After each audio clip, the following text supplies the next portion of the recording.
আসসালামু আলাইকুম।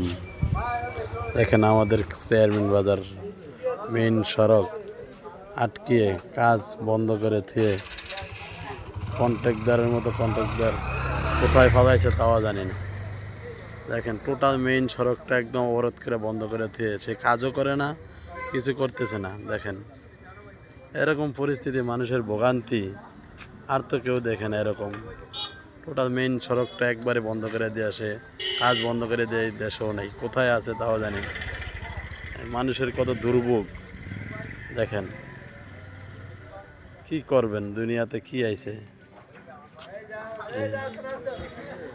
প্রশাসনের দৃষ্টি আকর্ষণ করছি, দেখবেন একটু।